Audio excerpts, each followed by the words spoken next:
नमस्कार मित्रों, दोस्त राजीव ध्रुव दीक्षित चैनल में स्वागत है। सोशल मीडिया और इंटरनेट का निरंतर चलन बढ़ता जा रहा है। 2000 के बाद तो विगत जो अभी 24 साल हो रहे हैं, इसमें इतना ज़्यादा सोशल मीडिया का हम प्रयोग कर रहे हैं कि सोशल मीडिया एक अनिवार्यता बन गया है।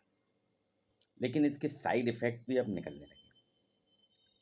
इसी पे एक नया सिंड्रोम आया है जिसे कहा जाता है popcorn brain syndrome.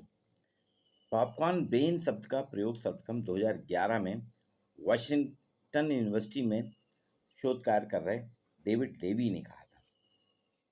Popcorn syndrome वास्तव में क्या है? मन स्थिर नहीं रहने की मानसिकता, कि हमारा मन स्थिर नहीं रह रहा। आजकल तेजी से लोग, ये स्थिति है कि हर व्यक्ति 100 में से 100 के 100 लोग लगभग, ये स्थिति हो गई, 100 के 100 पॉपकॉर्न ब्रेन सिंड्रोम का शिकार हो गए। इसके मकड़ जाल में उलझते जा रहे हैं। केवल और केवल बच्चे ही नहीं, बच्चे, युवा, वृद्ध, महिला सभी इंटरनेट और सोशल मीडिया का जबरदस्त उपयोग करते हैं। कुछ तो उसके फायदे भी मिलते हैं उनको, लेकिन अप्रत्यक्ष रूप से इसके नुकसान ज़्यादा हो रहे हैं और हर व्यक्ति इससे उलझता जा रहा है। फोकस नाम की चीज़ हमारी खोती जा रही है। हम किसी एक चीज़ पे जो फोकस करते थे, वो फोकस हमारा ख़त्म हो गया है। हम किसी एक चीज़ पे फोकस ही नहीं कर पा रहे हैं और मानसिक भटकाव जो है, मानसिक रूप से भटकते जा रहे हैं। होता है कि आपने सोचा आज पिक्चर देखूंगा, पिक्चर देखने के लिए आपने थिएटर तक गए, बीच में फिर कहीं कॉफ़ी हाउस चले गए, फिर कहीं चले गए। टीवी देख रहे हैं आप, न्यूज़ देखने की शुरू करी, आज तक देखी, 2 मिनट बाद आप जी न्यूज़ पे आ गए, फिर इंडिया टीवी में आ गए, फिर दूसरे चैनल में एनडीटीवी में चले गए, फिर दूरदर्शन में चले गए। एफएम में गाना सुन रहे हैं, पल पल पे हम, एक गाना पूरा होता भी नहीं है। किशोर कुमार का गाना सुन रहे हैं, गाना पूरा हुआ नहीं कि आपने लता मंगेशकर का गाना लगा दिया, 4 लाइन उसकी सुनी, फिर आपने आशा भोसले का गाना सुन लिया, फिर मोहम्मद रफ़ी। एक ही काम पे आपका ध्यान रहता नहीं।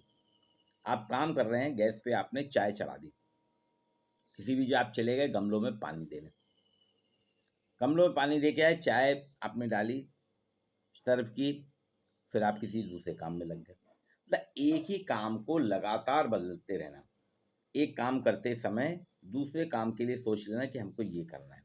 इसलिए आप देखिए अधिकतर एक्सीडेंट इसी कारण हो रहे हैं। रोड में एक्सीडेंट हो रहे हैं, आदमी गाड़ी चला रहा है और चैनल बदल रहा है, एफएम चैनल लगा रहा है, फिर एफएम 1, एफएम 2, अलग अलग चैनल लगा रहा है। सीडी बदल रहा है, सीडी तो नहीं है, पेन ड्राइव है, पेन ड्राइव आगे पीछे कर रहा लगा रहा है। तो ये सारे जो इलेक्ट्रॉनिक्स गैजेट और लैपटॉप से जो हम इंटरनेट की दुनिया में प्रवेश कर गए हैं, उसके साइड इफ़ेक्ट ये हैं कि हमारा मन स्थिर नहीं। ड्राइविंग कर रहे हैं लेकिन हमारा मन स्थिर नहीं। चले जा रहे हैं, जाते जाते एक रास्ते में आपको याद आया कि हमको तो जा रहे हैं हम कटनी, रास्ते में चलिए मझौली में हम विष्णु बराय के दर्शन कर लेते। पहले से कोई प्लान नहीं है। इसमें आपका समय भी खराब हो रहा है, मानसिकता भी बिगड़ रही और बार बार आपका मन भ्रमित हो रहा है।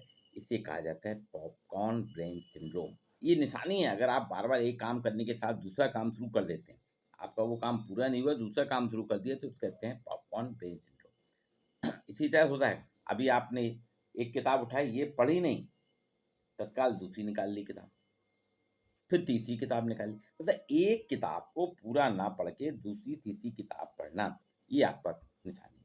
क्रिकेटर अधिकतर आउट क्यों होते हैं? बहुत अच्छे अच्छे प्लेयर हैं, जीरो पे क्यों आउट हो जाते हैं? उसका मूल कारण यही है, कंसंट्रेशन नहीं है, फोकस नहीं कर पा रहे हैं। और जब वो फोकस करते हैं, अच्छे से अच्छे बॉलर की धुनाई कर डालते हैं। और जब फोकस नहीं कर पाते हैं तो वो देखिए अधिकतर एलबीडब्ल्यू या कैच आउट होते हैं। अपने कई वर्ल्ड कप के मैच में देखा था, रोहित शर्मा बहुत अच्छा खेल रहे थे, लेकिन 64 रन पे कैच देके आउट हो गए। तो ये कहलाता है पॉपकॉर्न ब्रेन सिंड्रोम। ये 2011 में शब्द आया था। वाशिंगटन यूनिवर्सिटी में एक रिसर्चर थे, डेविड लेवी ने इसका शुरुआत की थी। डेविड लेवी ने बताया था कि मन स्थिर रहने की मानसिकता जो है, उसके लिए पॉपकॉर्न ब्रेन सिंड्रोम शब्द का उपयोग करते हैं। ये भ्रमित मानसिकता है, ये आपको भ्रमित करती है। जितने अधिक से अधिक लोग इसके मकड़ जाल में उलझते हैं, डे बाई डे हर आदमी इसके मकड़ जाल में उलझता जा रहा है, लिप्त होता जा रहा है। और इसका असर व्यक्ति पे तो पड़ता है, व्यक्ति के साथ साथ पूरे समाज भी पड़ रहा है। आज आप देखिए अधिकतर आपने देखा होगा ट्रेन वगैरह में सफ़र करिए या कहीं जाइए, छोटी-छोटी बच्चियाँ रहती हैं, दूध पीते बच्चे हैं, उनको माँ मोबाइल पकड़ा देती हैं। मोबाइल दे देती हैं कि बच्चा शांत हो जाए और अपने बतियाने में लग जाती हैं। कहीं भी हम जाते हैं, महिलाएँ बैठी हैं, बच्चा है साथ में, तो उसको तरफ ध्यान ना दे के मोबाइल पकड़ा दिया। अब बच्चा जब छोटा बच्चा, दूध पीता बच्चा अगर मोबाइल के साथ अपने को इन्वॉल्व करेगा, तो उसके दुष्परिणाम तो आएँगे ही। बच्चे हाइपर होते जा रहे हैं, बड़ों पे भी इसका असर हो रहा है। साइकोलॉजिस्ट जो है, मनोविश्लेषक के अनुसार ये एक तरह की न्यूरोप्लास्टिसिटी है। स्मार्टफ़ोन, सोशल मीडिया, इंटरनेट पे परोसी जाने वाली सामग्री का सामाजिक जो दुष्प्रभाव होता है, दुरुपयोग जो होता है, वो सीधा-सीधा हमारी मनोदशा को प्रभावित करता है। इसे न्यूरोप्लास्टिसिटी कहते हैं मनोचिकित्सक। तकनीक का दुष्प्रभाव समतः इतिहास में ऐसा नहीं कि पहले नहीं हुआ, पहले भी हुआ है, लेकिन इतना ज़्यादा दुष्प्रभाव टेक्नोलॉजी का 2000 के बाद ही हुआ है। अभी एक सर्वे हुआ अमेरिका में, डॉक्टर राजेंद्र प्रसाद शर्मा ने इस पे बताया है, पत्रिका समाचार पत्र में, वो समसामयिक विषयों पर टिप्पणी करते रहते हैं राजेंद्र शर्मा जी। उन्होंने दिया कि अमेरिका में पिछले दिनों एक सर्वे आया, उसके रिजल्ट की mobile phone, tablet, video game या ऐसे जो गैजेट्स हैं, इलेक्ट्रॉनिक गैजेट, इनके उपयोग से बच्चे गुस्सैल हो रहे हैं, बहुत ज़्यादा गुस्सैल हो रहे हैं। उनमें गुस्से का लेवल बहुत बढ़ गया है। बच्चों तनाव में रहते हैं और जिद्दी हो रहे हैं। हर बच्चा आजकल जिद्दी है, हर बच्चा आजकल तनाव में रहता है, टेंशन में रहता है। इसका मूल कारण क्या है? इलेक्ट्रॉनिक्स गैजेट्स का अधिक से अधिक प्रयोग करना, सोशल मीडिया का अधिक से अधिक प्रयोग करना। अभी दिल्ली के सफदरजंग हॉस्पिटल में एक अध्ययन हुआ था, उसमें बताया कि आजकल लोग gaming, social media, OTT platform के आदी हो गए। अच्छा, ओटीटी प्लेटफॉर्म में इतनी फिल्में हैं, वो भी नहीं देखते हैं। उसको पॉज कर करके फिर दूसरी फिल्म देखेंगे, फिर पॉज करेंगे, फिर तीसरी फिल्म देखेंगे। मतलब कंटिन्यूटी जो है आपकी खत्म हो गई है, आप लगातार एक ही काम को नहीं कर रहे, जिससे क्या है, समाज हमारा संवेदनहीन होता जा रहा है। तनाव, डिप्रेशन, आक्रामकता, बदले की भावना, ये विचार हमारे मानसिकता में बढ़ते जा रहे हैं। हमारा दिमाग इसी में रहता है, डिप्रेशन में हम रहते हैं, तनाव में रहते हैं, आक्रामकता रहती है, बदले की भावना हमारे विचारों में आती है। ये खाली भारत की नहीं, पूरे वर्ल्ड की समस्या है। पूरे वर्ल्ड की समस्या, विश्वव्यापी सामाजिक समस्या बन गई है। दुनिया के सभी देशों में यही हो रहा है। अमेरिका में तो अध्ययन आया है, उसमें बताया है कि कोई भी व्यक्ति ऐसा नहीं बचा जो स्मार्टफोन और इंटरनेट की दुनिया को महत्व ना देता हो। हर व्यक्ति आजकल इंटरनेट और स्मार्टफोन को महत्व दे रहे हैं, और उसके दुष्प्रभाव इसीलिए बढ़ते जा रहे हैं कि ज़रूरत से ज़्यादा हम इसका उपयोग कर रहे हैं। तो ये जो पॉपकॉर्न ब्रेन सिंड्रोम है, ये बहुत खतरनाक है। ये कैंसर से भी ज़्यादा खतरनाक इसको बताया जा रहा है, पॉपकॉर्न ब्रेन सिंड्रोम को। इसके कारण मनोवैज्ञानिक, चिकित्सक और समाजशास्त्री दोनों ही चिंतित हैं।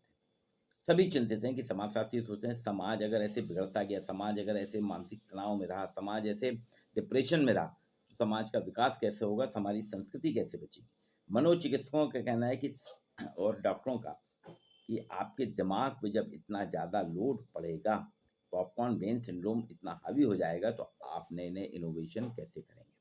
इसके लिए सामान्य तौर पे जो कहा गया है कि समय प्रबंधन, आपको टाइम मैनेजमेंट करना होगा। समय प्रबंधन करके आप इस समस्या से कुछ हद तक बाहर आ सकते हैं। सोशल मीडिया, इलेक्ट्रॉनिक गैजेट पे कम से कम समय बताइए। आपको तय करना होगा 24 घंटे में सोशल मीडिया पे आप कितना समय देंगे। अपने पूरी दिनचर्या करके आपकी ड्यूटी आवर्स कितने हैं, काम के घंटे कितने हैं, खाने पे आप कितना खर्च करते हैं, घूमने पे कितना खर्च करते हैं, लोगों से मिलने जुलने पे कितना समय खर्च करते हैं, उसी के तहत आप तय कर लीजिए आप इतने बजे से इतने बजे तक ही अपने मोबाइल का यूज़ करेंगे। बात करने के अलावा हम उसमें जो कंटेंट देखते हैं ना, सोशल मीडिया, व्हाट्सअप देखते हैं, व्हाट्सअप फीचर देखते हैं, फेसबुक देखते हैं, इसको चलाने के लिए आपको टाइम लिमिट सेट करना पड़ेगी, इसका टाइम मैनेजमेंट करना पड़ेगा। और अगर ये नहीं करते हैं, इस तकनीक का अगर आपने उपयोग नहीं करा, अगर आपने टाइम मैनेजमेंट नहीं करा सोशल मीडिया के लिए, तो ब्रेन डिसऑर्डर की समस्या से आप जूझते रहेंगे, और ये जो है आपको छुटकारा नहीं देगा। इसके लिए सिर्फ एक ही आपको टाइम मैनेजमेंट करना पड़ेगा। टाइम मैनेजमेंट करेंगे, पॉपकॉर्न ब्रेन सिंड्रोम से, ब्रेन डिसऑर्डर से आप बच जाएंगे। दूसरी चीज़, हमारे यहाँ योग करना चाहिए। योग और नियमित दिनचर्या भी आपको रखना होगी। योग करिए, घूमिए फिरिए। घूमने फिरने जब जाते हैं, आप अपने मोबाइल को घर में रख के जाइए। योग करते समय बिल्कुल स्विच ऑफ कर दीजिए। आप अपने ऑफिस जाते हैं तो ऑफिस आवर्स में भी मोबाइल को 4 घंटे 5 घंटे स्विच ऑफ करके रखिए। बाजार जाते हैं, व्हीकल जब चलाते हैं तो आप अपने मोबाइल फ़ोन को स्विच ऑफ करके रखिएगा। तो ये आपको मैनेज करना होगा। अगर ये आप इसको मैनेज करते हैं, अगर आप इससे समय प्रबंधन कर सकते हैं सोशल मीडिया के, तो आप पॉपकॉर्न ब्रेन सिंड्रोम से बच सकते हैं।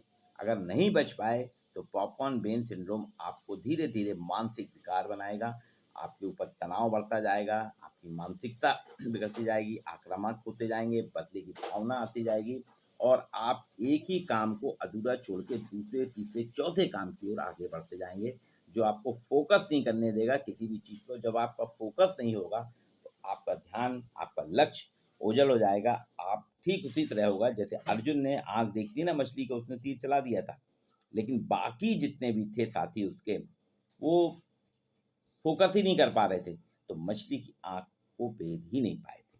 हमको अगर मछली की आँख को भेदना है तो सोशल मीडिया का प्रबंधन हमें करना पड़ेगा। कितनी देर हम व्हाट्सअप देखेंगे, कितनी देर हम फेसबुक देखेंगे, तब आप जाके, और अगर एक काम कर रहे हैं तो उस काम को पूरा करिए।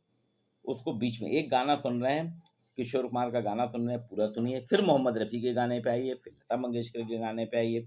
न्यूज़ चैनल देख रहे हैं तो एक न्यूज़ चैनल का, उसमें तो अलग अलग आते हैं ना आजकल, अलग अलग चैप्टर्स रहते हैं। एक पीरियड है, जैसे 40 मिनट का प्रोग्राम है, वो प्रोग्राम पूरा हो जाए तब फिर आप दूसरे चैनल पे शिफ्ट होइए। ये है पॉपकॉर्न ब्रेन सिंड्रोम, जो आपको मानसिक रूप से बीमार बना रहा है, आपको मतिभ्रम कर रहा है, मानसिक पकड़ जाल में आपको जकड़ता जा रहा है। इस पे आप ध्यान दीजिए, अपना समय प्रबंधन करिए, सोशल मीडिया से बचने की कोशिश करिए कि उस सोशल मीडिया आपके लिए है, आप सोशल मीडिया के लिए नहीं। आज के लिए इतना ही। वीडियो को लाइक और शेयर जरूर कीजिए।